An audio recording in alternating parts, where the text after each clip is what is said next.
And here we go. It's the 8 a.m. coffee Oh, podcast. there. We are live. What's going on over there? Are your eyeballs okay? Do you have allergies? Yeah, Uh, yeah, just yeah. it's me. I'm Asher. That's Paul, as usual. But we have a special guest today. That's Micah Stephens. How are you? I'm good, man. Thank you so much for having me. Yeah, it's gonna be a blast because we're doing a podcast, as you can see. Mm-hmm. You also Mm-hmm. have a podcast. I do. I listened to it yesterday and realized that the three of us have some common ground that we can start out with, and that is a love of Seinfeld.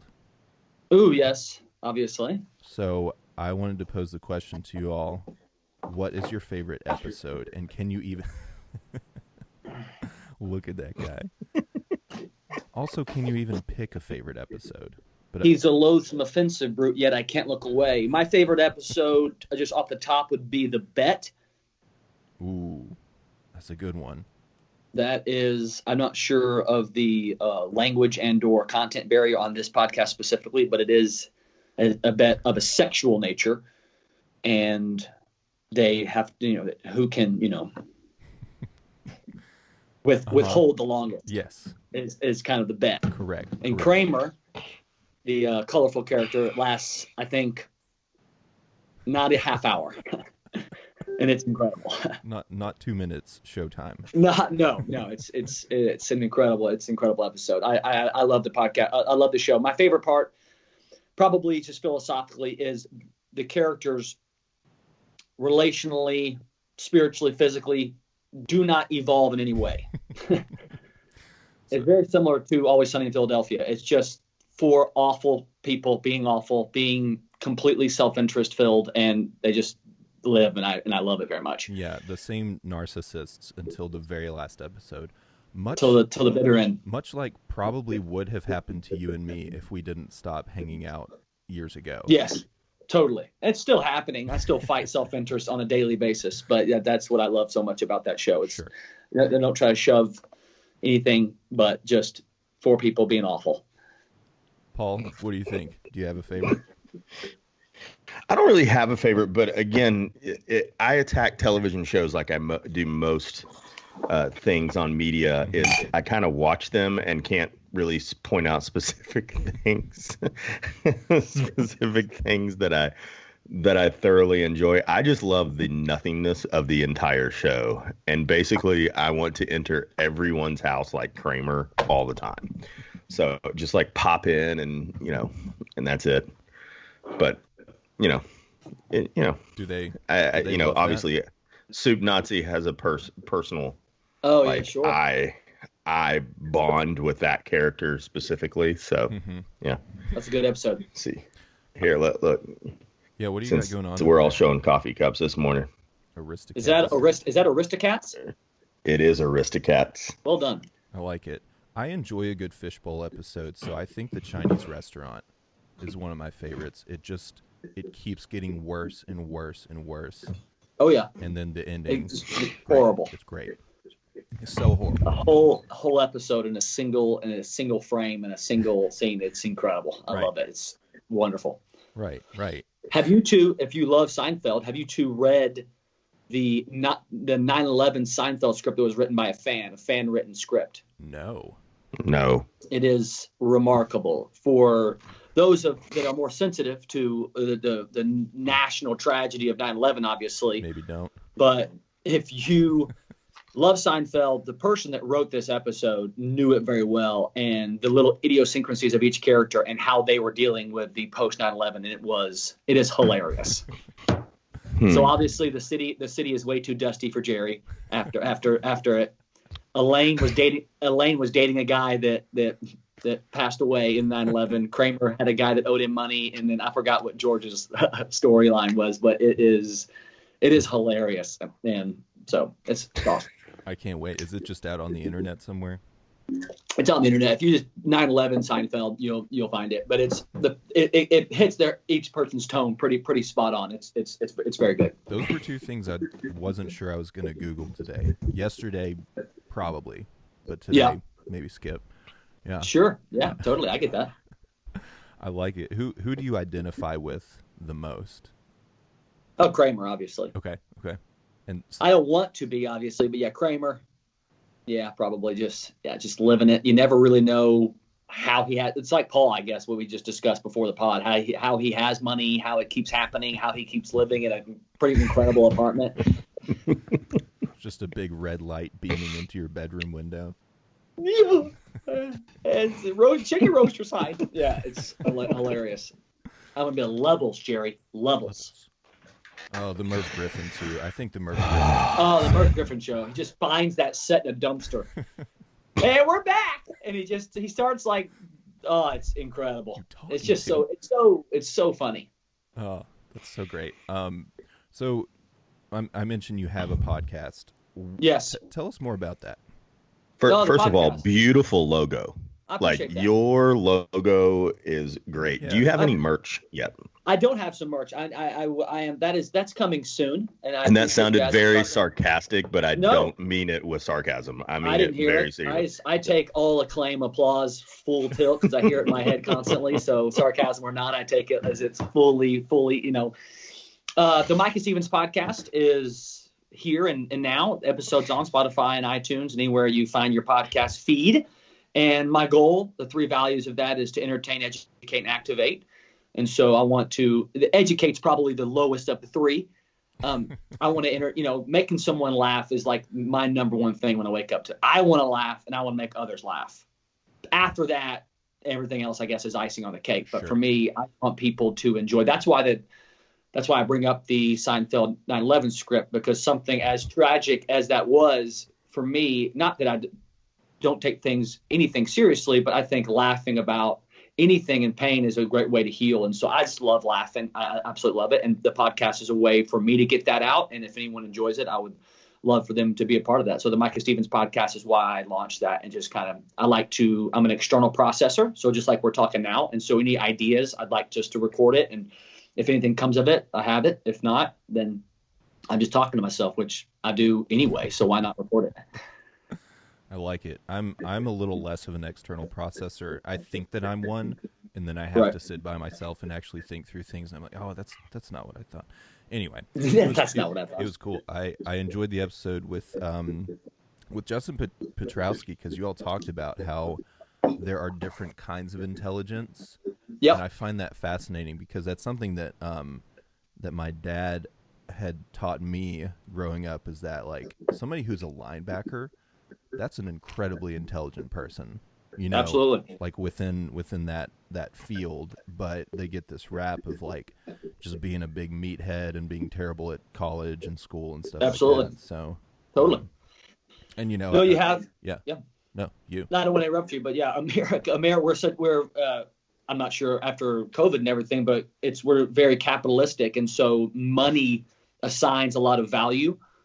And so obviously a doctor is smarter than a mechanic because they make more money and they are seemingly more successful. Sure. And so it's obviously, if you think about it for any kind of time, you can realize that's not necessarily true. It's just monetarily the value is added, and then we assign value to that dollar. So even though that many people don't have any idea how a combustional engine works and fix it and go into that and figure that out. Just like a doctor would fix a body, a mechanic fixes a car. It's just there's a different amount of money added. So we add value to that. So yeah. Also, I think doctors are doing it right because they call it a practice. So if they get something wrong, it's like just a practice. We're just practicing. That's the funny thing. You think I've been to the doctor a couple of times. And I'm like, do you guys know like? I guess the body's evolving and medicine evolves, but I swear every time I go, I'm like, yeah, we don't know, man. We're going to go and Google and hope for the best. It's just like, wow, I wish I could make that kind of money and just kind of guess. So as a child of a man that did that, right. He would tell you they know like anesthesia. That's what he did. Right. He would tell you how it works. No, I'm sorry. He could tell you what to do to make it work. He could tell you the theory of why it worked. But he could tell you very specifically, we have no idea why this works. Yeah. Like there was no reason ever that to make your body go completely numb so somebody cut into it and then wake you back up. He's like, I can tell you how to do it, but I can't tell you why it works. That's funny. Of course, that man, all he did was drink coffee, but we won't go there. So the book that Asher and we talked about on my podcast is Howard Gardner, Frames of Mind, Oh, yeah. Theory of Multiple Intelligence. So if you want to, if you're listening or you guys want to jump into that, I haven't read the book. That was Justin. And so. Oh, yeah. Can we get a narcissistic framework here? How often are you looking at yourself in the versus into the camera versus at my face? Oh, that's a great question. I'm constantly fighting not looking at myself. Yeah, well, I'm looking at the both of you. I'll try to look at the camera, which has no interaction. Then I'll try to look at Paul because he's the closest face to the camera. But then I'm like, well, I got to look at it and see. The only reason I'm not constantly staring at my own face is because it makes my eyes dart. And I just wanted to see what kind of level we're working. I wanted a barometer on the narcissism. I'll give you a quick rundown. This is me looking at myself. So if I'm going this way, that's me. There's you. There's Paul. I'm almost never looking at the camera. Yeah, I rarely look at the camera. Well, the camera's just a little dot. Paul has such a kind, round, sweet face. Although if you did see my senior year picture that I posted yesterday, you will see that it was not always so kind and round, but my mouth was still this large. So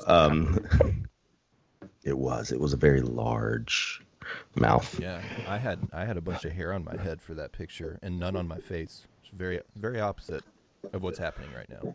Man, yeah, you got thick. You guys both have great, incredible, luscious beards. I like a nice thick beard. Mine was trimmed yesterday, so.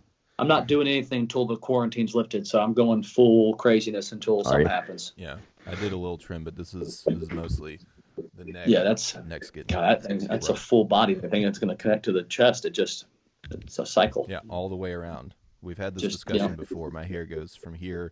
It actually now stops at my head. Yep. Which I'm not too happy about, but the rest of the body is just a full circle. Right. How do you feel about the hair loss? Is that something that's like, does that hurt your value of you, or is it just something that happens and you didn't really care? Real talk, it actually does a little bit.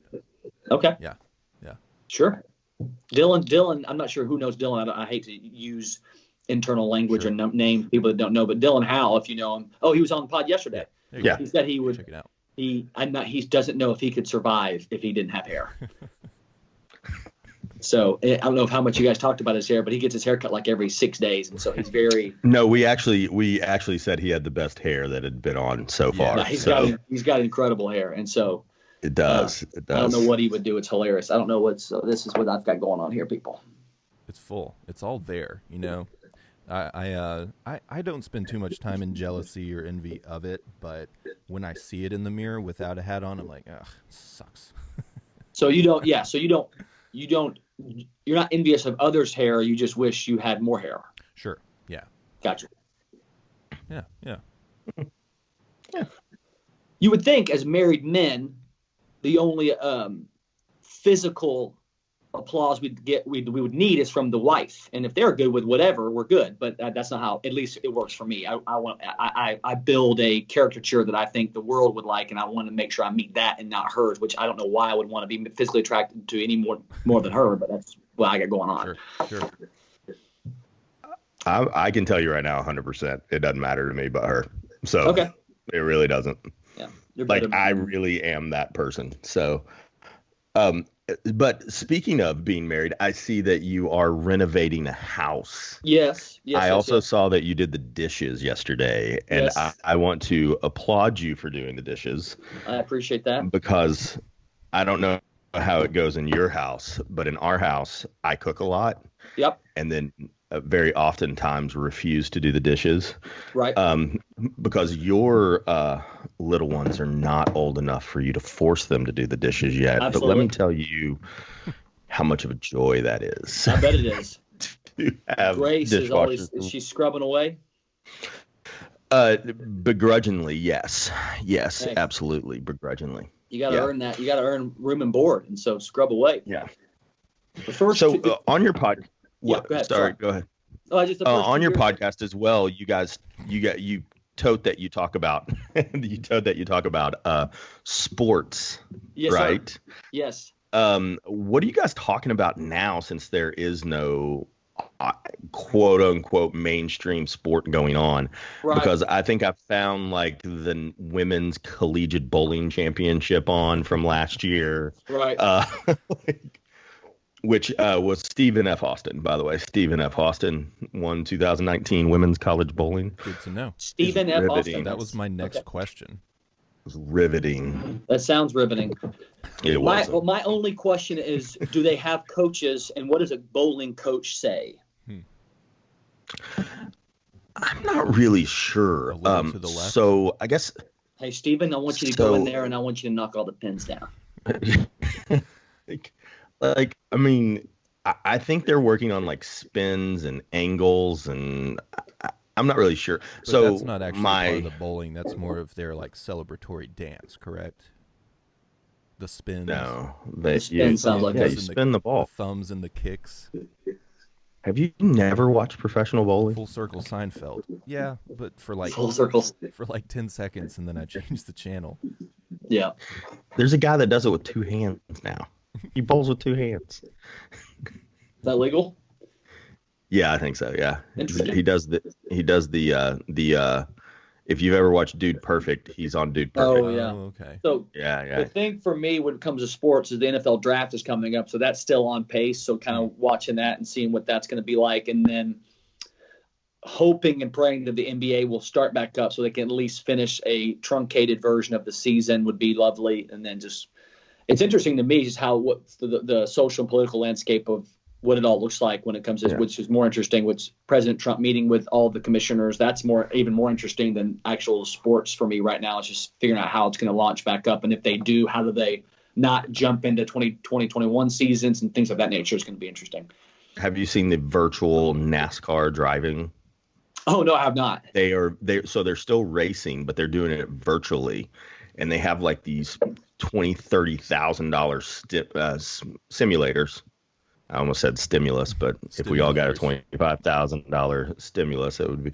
But simulator in their houses, and they're racing a track like together. Yeah. And some guy got fined and suspended last week.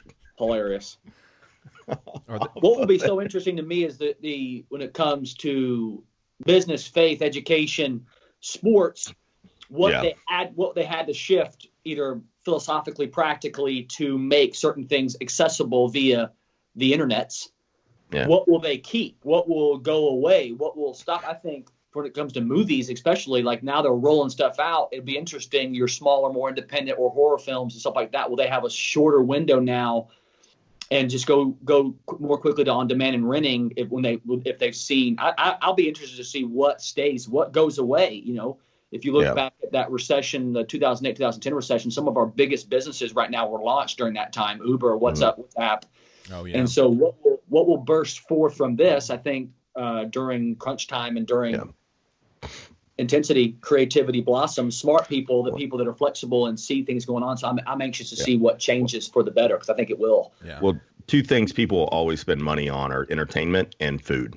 They will always spend money on entertainment and food through every single depression, recession that our country or even the world has ever had since the beginning of restaurants and theaters. That's what they spend money on as soon as the gates are open.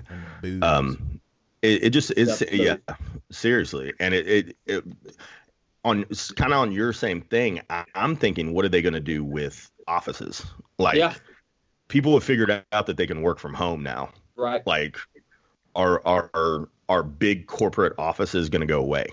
And Seth Godin, I'm not sure how much you know of Seth Godin. He wrote about this probably 5 years ago, talking about how, and you know, there's new like almost Uber it's called office space, something like that. People will rent, and they'll rent these larger, and you can come and jump down like a cubicle or a creative space, and you rent that for an hour or two. It just depends. I'm not sure if like big conglomerate stuff will ever go away, call centers, things of that nature. But it'll be really interesting to see the landscape change. Well, even call centers are working from home right now. Why couldn't they? You think those people will be the first ones to come? Call why from home wouldn't they already? Yeah. Also, I rented office space one time from Food City Video. That was years and years ago. But for me personally, like being able to do lessons online, like I've got families driving from Oak Ridge, which is 25 plus minutes away during rush hour. Right.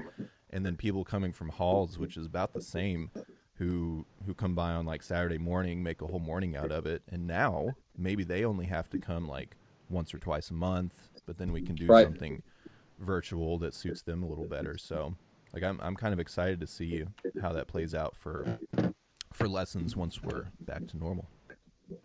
No, absolutely, and it gives you, hopefully it creates a whole nother revenue stream for you and for that again, because I love watching the little bonk bonk bonk bonk bonk bonk videos, and bonk bonk bonk bonk bonk bonk the paradiddles.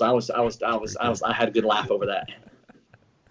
I kept messing up that one thing. Well, I was talking to Paul about like there's Udemy and there's Masterclass and all these things I keep getting ads on Facebook, and I'm like, that's what I'm working on right now, is building online courses, because I have a heck of a lot more time to do it. So like, why not? And then have some passive income, Absolutely. Mailbox money, the wake up cashes. You want to, while you sleep. Was it Warren Buffett says, if you can't make money while you sleep, you'll work till you're dead. So yeah, and I love that. Absolutely. Yeah. Why wouldn't you? If you're teaching, why not do it as well so you can figure that out? Right. That's right. Bunk, bunk, bunk, bunk, bunk, bunk, bunk, bunk, bunk, bunk, bunk, bunk, bunk. I think including a lesson with you would be a good selling point. I am only a few short lessons away from full professional drumming. Greatness, absolutely. I do. Every time I see a master class, I'm thinking that's just like the greatest thing. It's like, what, $200 for the year, or I don't know if it's a lifetime. $180 a year. And it's all sorts of stuff. You have cooking, and then to bet. And they keep redoing stuff. Like they always have stuff going up, man. What's the Disney CEO guy that just left? I forgot his name. He just came back too. Bob Iger. Did he come back to Disney? He came back a month ago. So he's gone for like 8 minutes. So yeah, I'd love to. I've listened to podcasts with him. He's a stud. So like they've got constant business and like so that it looks awesome. Steph Curry, you can learn how to dribble a ball and shoot it. Yeah, you got poker. You got all sorts of stuff. Acting, directing, writing. My favorite NBA fan is on there, so we're good. Old Spike Lee. Oh, Spike my favorite Lee. NBA fan. Spike Lee, yeah. He's that's my number one ridiculous bucket list item, is to sit next to Spike Lee in the Garden in an orange jumpsuit, like in an orange sweatsuit, like Nick Orange, and heckle LeBron James, whoever he's playing. That is. I assume if you're doing the Garden, he's playing the Knickerbockers. Yeah, I'm a Knicks fan through and through. That's unfortunate. They're really horrible. Well, as my friend would say, me being a Knicks fan makes up for me being a Yankees fan. So, sure. but I mean, I'm New York top to bottom. So. Hey, a couple comments from the chat. We've got Brandon Dunford back for second. Ooh, B. Ross back again. Megan Miller says, "Does 8 a.m. milk count?" No, it does not. But what is that? Milk? Non-coffee drinker. 8 a.m. coffee. Oh, I got you. Milk. Yeah. That makes sense. I don't drink coffee either. I just have this mug. I'm still rocking. What a mug that is! Good Lord. I'm still rocking the Soda Stream flavor. God, what is it called? Red Bull. They make their own like Red Bull mix anyway. So I haven't done coffee for this in years. Oh, Soda Stream's like that thing that makes sodas? Yeah, like you make your own carbonated water. They've got the syrup for you. Is it good? It's pretty good. Nice. I've seen it. It's cheaper, which is why we do it. So totally. So a question that I have, I should know this.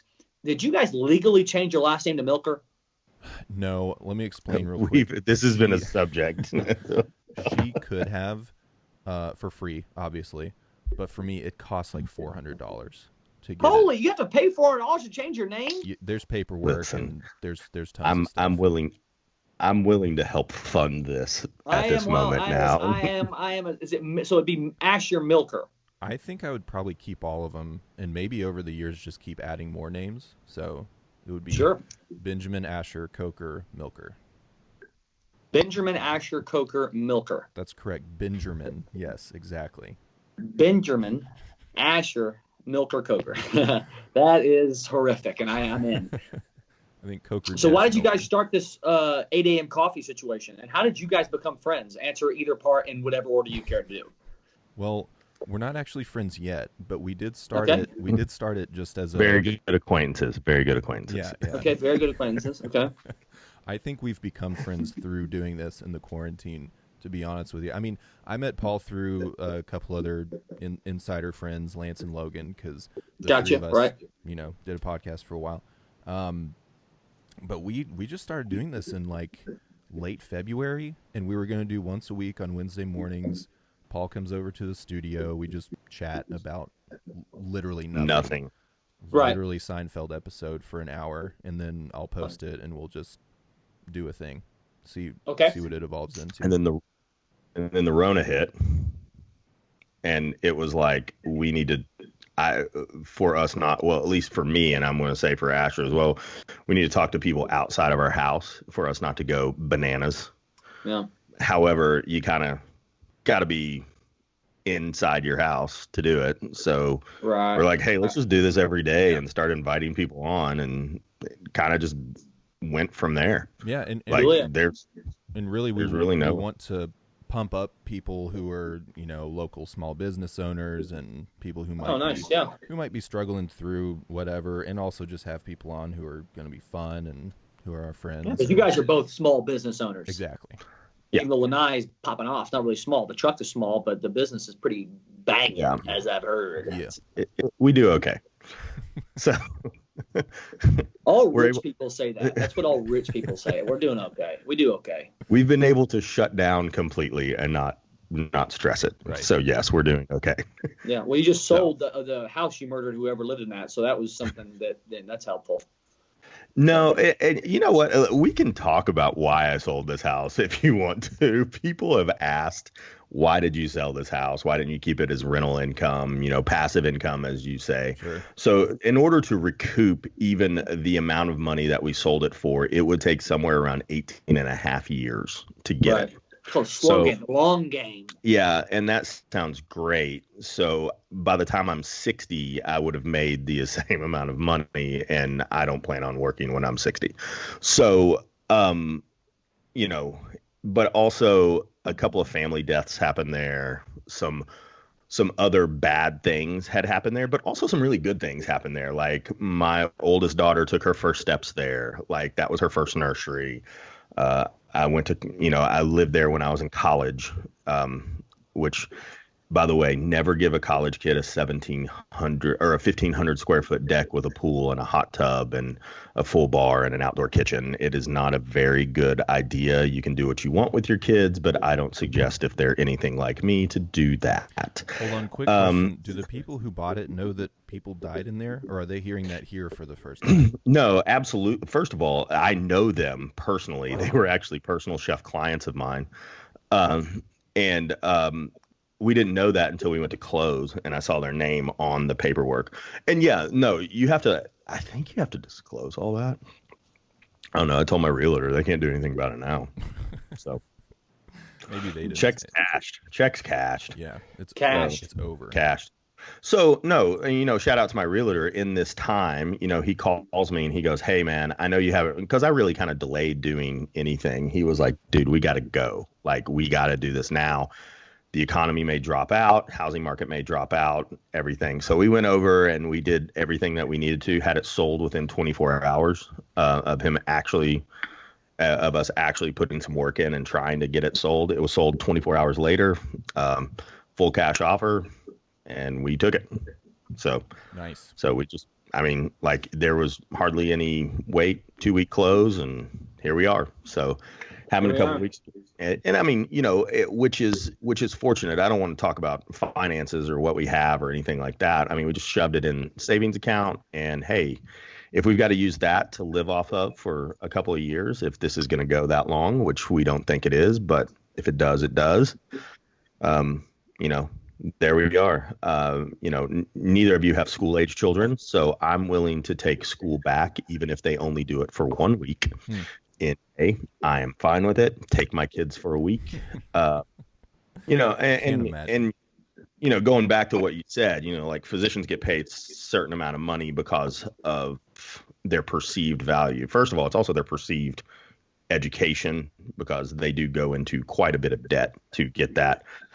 But also, like, like, let's give a shout out to teachers right now, because I'm gonna tell you, like, I was like, y'all get the summers off. It's so easy. No, you need to get paid for that summer to deal with my children on a daily basis. I'm not even gonna talk about anybody else's kids. I'm gonna talk about my kids on a daily basis. If you have to teach 4 different levels of math on a given day, especially to kids that only know how to use calculators and don't actually know how to do math. Totally. I'm not saying I promote day drinking in any way, shape, or form, but I can understand it at this moment in time. I can definitely understand it. Hey, just a couple other comments from the chat. Aaron Holbrook says this podcast is so organic, no pesticides. Thank you, dog. Mac and Vicky, thankful for the shout out to teachers. Micah, do you remember years and years ago going to a music venue / bar, mostly bar, called the Roaming Gnome on the Strip and seeing me perform with Matt Comer? Is that the jazz band? It wasn't jazz. It was like he's the local Knoxville hippie dude. We did some. I remember going to Wagon watch Wheel you. Kind of covers, some jam band sort of things. Oh yeah, I remember. I'm just trying to remember the Roman Gnome, which one that was. That was it was on the Strip. I don't think it's even there anymore. I have no idea. I'm too old and I don't frequent these places anymore.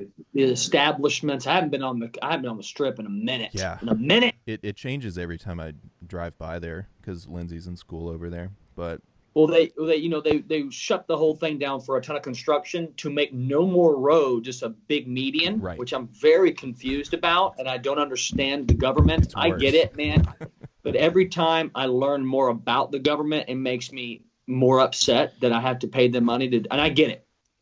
The difficulty, something I realized, 300 million people, trillions of dollars, shifts hands every 4 years. That can't be easy. Look at all that. Look at that pile of Coldberg.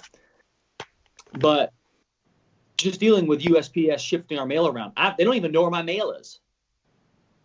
I'm asking the guy, hey, do you know the mail? They don't even know. They have no idea where it's at. I talked all the way down to the mail carrier himself. They don't know. And these are the people that they want to not only do that, they want to do all socialized health care. They want to run everything. I'm like, I don't think you should be running anything. But I don't want to get too far into that. But that's what's going on. He's making a whole thing here. It's possible future sponsors, you know. Dove and whatever that cold brew was. Stoke, right? Stoke. And we'll look for a coffee stir. God, you lost me when you put your disgusting Wiener Schnitzel finger in there, you filth. Now I'm hungry. All right, so we were talking about the roaming gnome, and then I came back, and you were talking about mail carriers.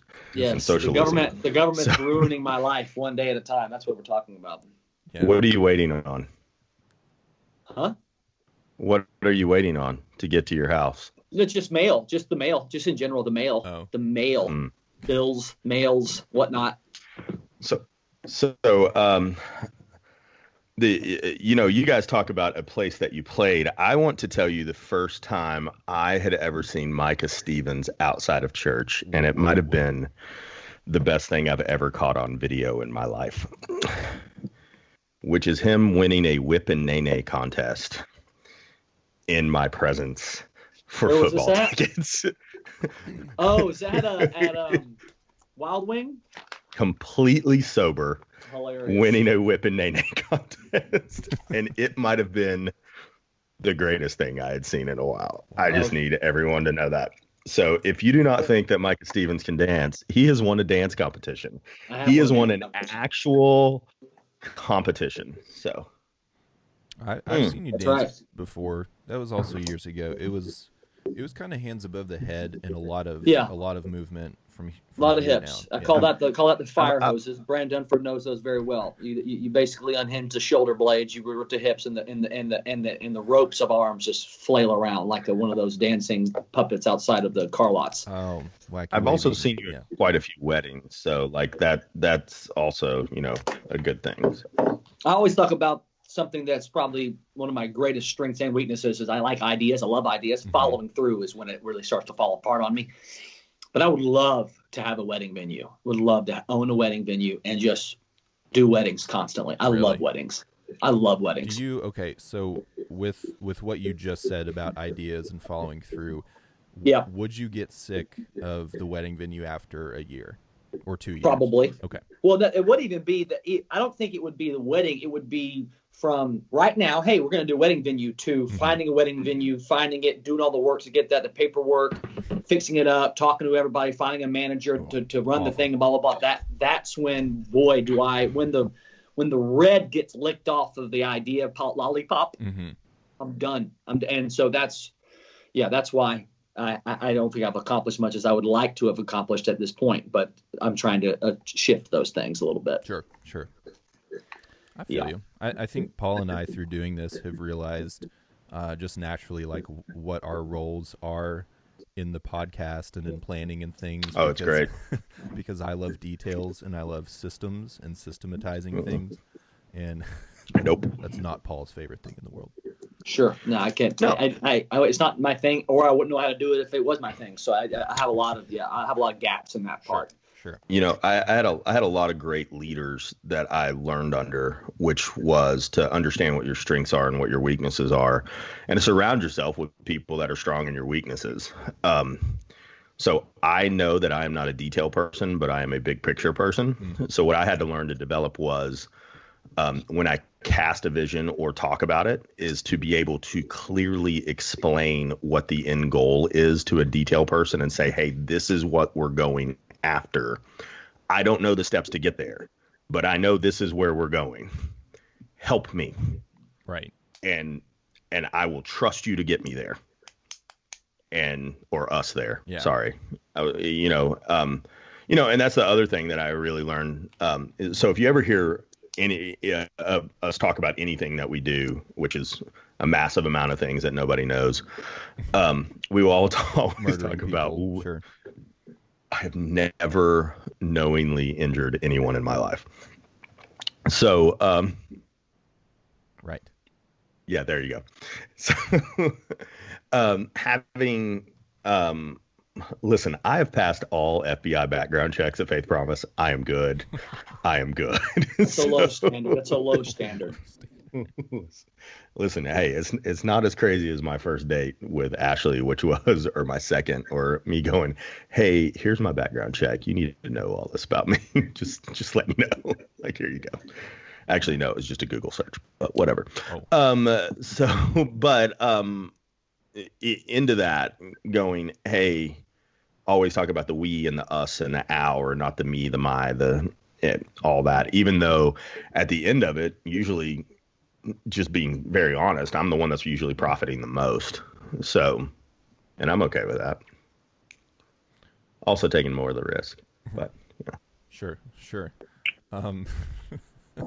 That's my capitalistic side of me. Yeah. You're welcome. Yeah. Well, I'm a pure capitalist, by the way.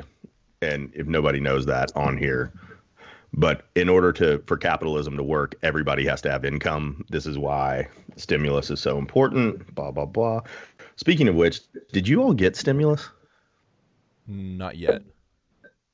Okay. So I'm Supposed not to the roll only out one. All right. tomorrow, I thought. Hey, quick I don't question know. about that too. Somebody posted on Facebook yesterday, someone that I trust too, that isn't just, whatever conspiracy theorist, said that they were reading about the stimulus and that it's going to come out of next year's taxes. Oh yeah, we'll be paying for that for years to come. Right. So you can't give every person in America $2,000 and not pay for that somewhere. You're gonna that's the thing. Yeah. So I would suggest anyone listening to save that money if and you not can, buy a new. save it.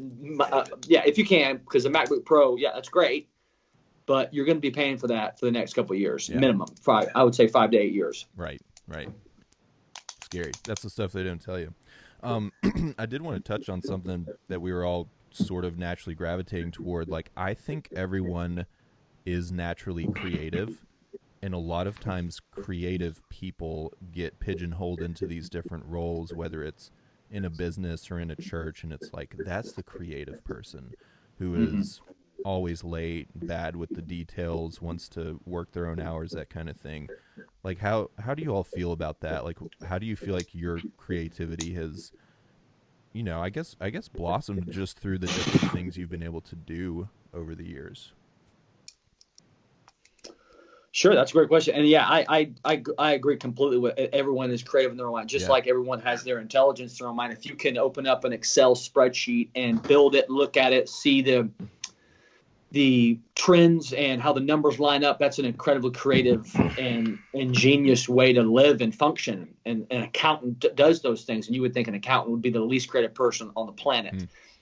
So I don't think just because you can write a song, go late to it and go late to every meeting, and every hippie coffee joint in your city, that doesn't necessarily make you creative. And so I think any creativity is any new content that has value. That's for me, that's creativity. That's Dr. Ken Robinson. He has a couple of TED Talks that are incredible.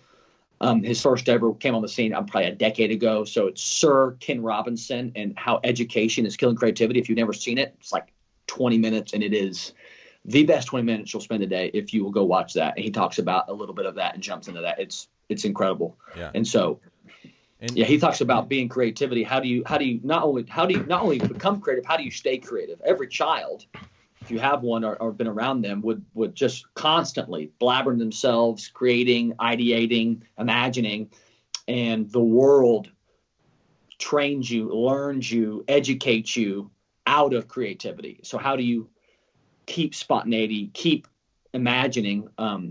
Steve Jobs has an amazing speech about it, that if you can shift, if you can just lean on the box that the world's created for you, if you can push that box, the box will move. You can move these blocks like in Interstellar. If you can figure out how this works, the strings that you, instead of just living in it, if you can push and pull, you can realize, you can shape it, you can move it.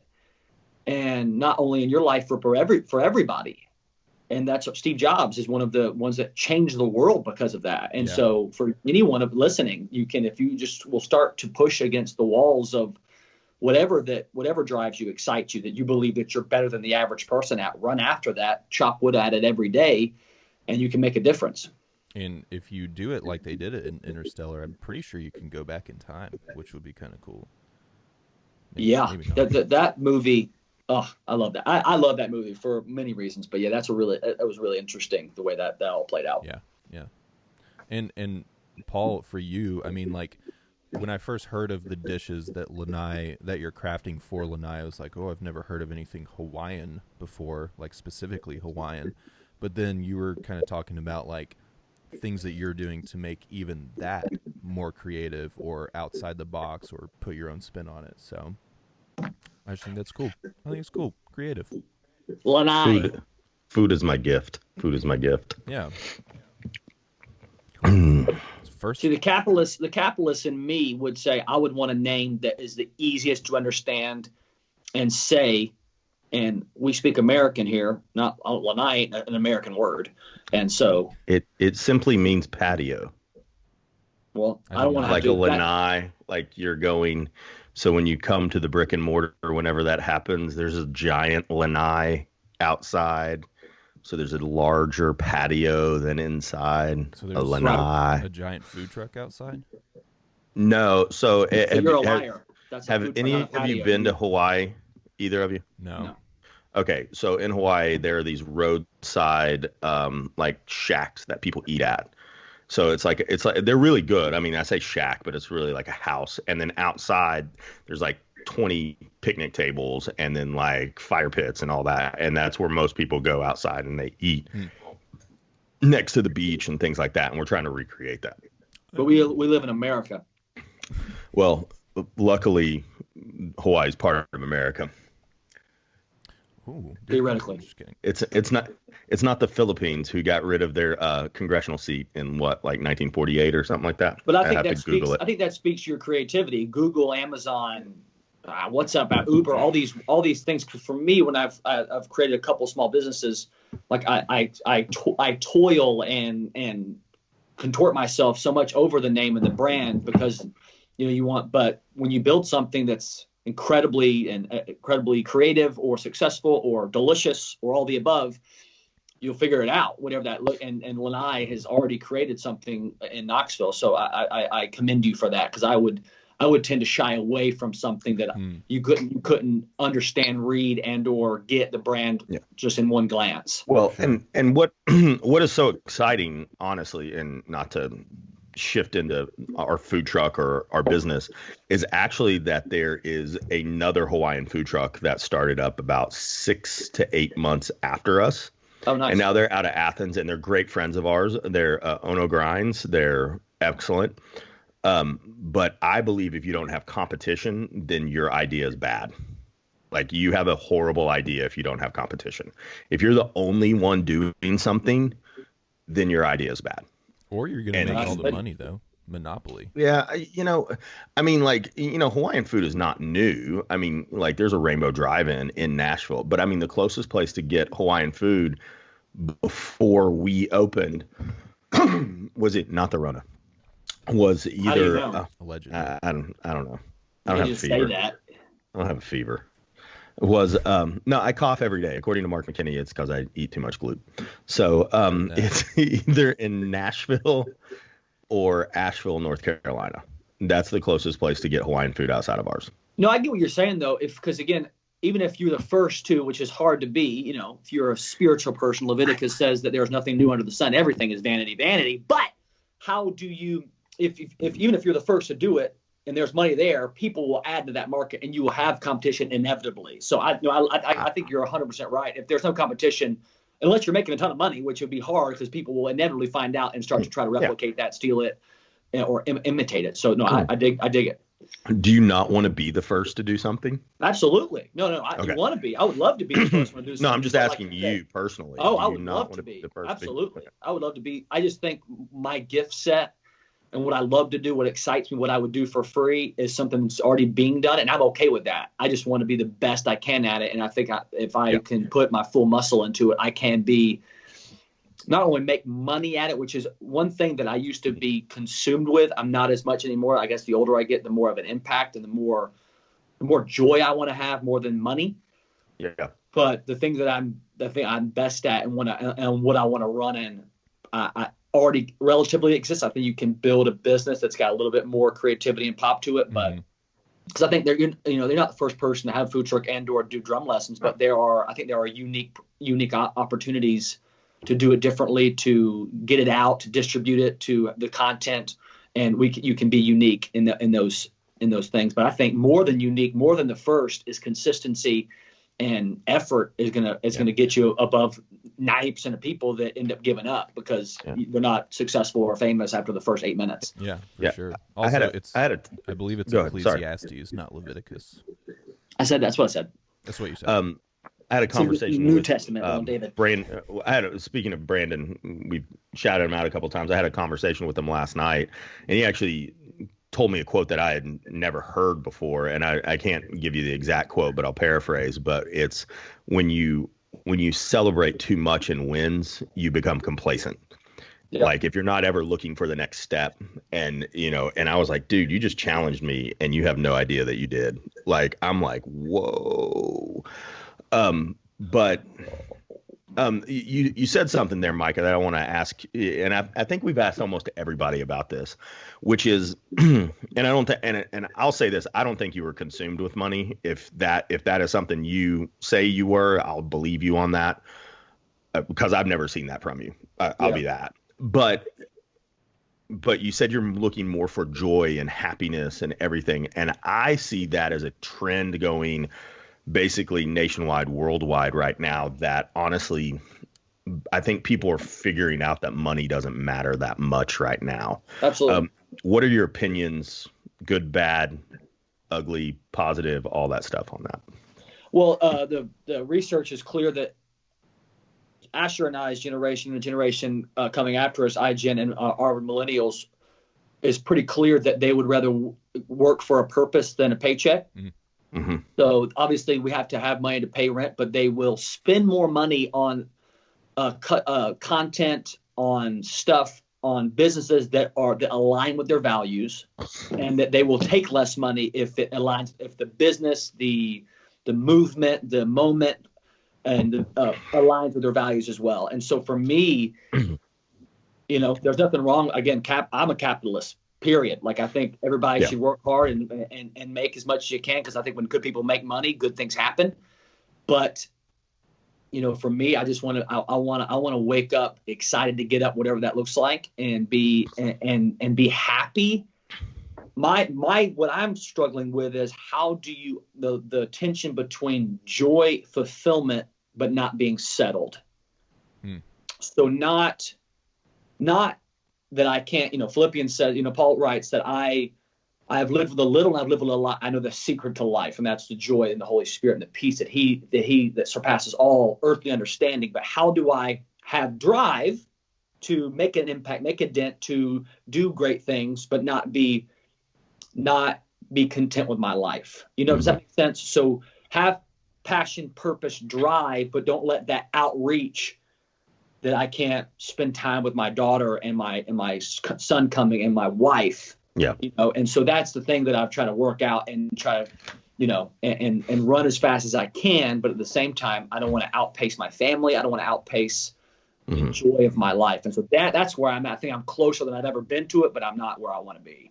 Yeah. And I think, like, as you're quoting some things from the Bible, like, a lot of that, people can read it as complacency almost. Like, if you don't really look at the whole story and dig into it and stuff, it just looks like, well, I should be sitting back and relaxing more, or just kind of chilling in what I have. And yes, that's true, but then there's like another side of it, and the Ecclesiastes thing. Well, if you look at the map and the timeline, and even what all Paul did, complacent was the last thing. Only time he was complacent was he was in prison. You know what I'm saying? Sure. When he was stuck, at least physically. Yeah. And so, like, you can't read any of any of Paul's writings, and I wouldn't glean complacency from it. But yeah, I totally get what you're saying there. How do you manage that? Do you think he fudged any of that stuff, or the writer that followed him around? Were they like, yeah, he prayed all night in prison, like, he never slept? Sure. I'm not the best person, especially if you were a literalist when it comes to the scripture, or we're talking about the Bible, Old and New Testament, or you're talking, I would not be if you get offended easily when it comes to the scripture. There are certain things that I think are Jesus being the savior of our world is pretty much the only thing that I hold with a close fist. I'm going to be hard to move off that. Yeah. Anything and everything else in scripture, I'll have a conversation about. Yeah. Yeah. I noticed you mentioned that on the podcast with Petrowski. Yeah. I can't remember what you all were talking about, but we've even had this conversation a few years ago. Like, the entire Old Testament is like, what is going on here? It's wild. Yeah. It's wild. It's wild. So you either have a high view of scripture or you have a low view of scripture. And at times I struggle with having a low view of scripture, that the scripture is not the thing that I need to base the thing on. I usually do this, and then the scripture is just kind of a supplementary thing that I get some stuff from. And so I think I get unhealthy in that dynamic from time to time. So for me, is finding where that balance is for me, and faith versus science versus reality versus where I live, and sure. All that stuff is crazy for me. But yeah, it's constantly. If anyone says they found it and they're comfortable and they don't have doubts, I would love to talk, because I'm nowhere near that. The more I read, the more I doubt, then the more I believe with all my heart. And it's just kind of, oh Lord, your sea is so big and my boat is so small is one of my favorite quotes when it comes to that. And it's really is brutal for me, but it's wonderful simultaneously. It just feels like I'm pushing on the ocean from time to time, but it's worth pursuing. Sure. Yeah, absolutely. I wholeheartedly agree. Even as someone who, like, I've been, for the most part, like, outside of the church for the past year, and still going to different places and playing different places, but sure. But really wrestling with all of that stuff, and not really in a negative way, just in like, okay, like, what's really going on here? Just asking that question for not just scripture, but like life situation, moment to moment, like, who am I? When you do the business of religion and then leave it, man, I wouldn't doubt it. You wouldn't be a thinker. You wouldn't be someone that is at all thoughtful if you didn't step back and go, what is all of this and who am I in all of this? Once that separates, for me, absolutely. When when church, the Bible is what you get paid to do and paid to put people upon. How does that? Now you don't. What's it look like? How does it make you feel? That's not something that will be solved, I think, in one moment. I think that's a constant thing, and that's forever. All of us, the journey, I don't think ever ends. Yeah. Paul says we look dimly into the mirror. That's until we're on the other side, and what that looks like, and where do you think that happens? I don't think anyone could say utterly for sure. And if they do, man, kudos to them. But I can't at times. Yeah, Paul did actually say that the other day. I remember you saying that, Paul. I talk about the Paul. Yeah. Hey, so listen. I have a 9:00 Zoom that I'm already late for. Oh, no. I don't know how long you guys normally go. No, we're about 9:15, so this is good. Yeah. Good stopping point. I love you guys so much. I appreciate you guys having me on. Hey, enjoy your 9 a.m. Zoom there. And from volunteer level, we're so appreciative of you guys that get paid to do this, because I thoroughly enjoy not getting paid to do ministry. I'm just going to let you know that. So, which means, you can't fire me. Yeah, and actually, that's not true. And I know it's not true. Yes, it is absolutely not true. Pedophilia, there are all sorts of things you can get boosted for. So I love both of you so much. Keep doing this and have me back on anytime. All right. Sounds good. Awesome, man. You were great, man. Thanks. See y'all, Micah Stephens podcast. We'll see y'all. The Micah Stephens podcast. Check it out. 5 stars. Subscribe. Share. Bye-bye. Bye.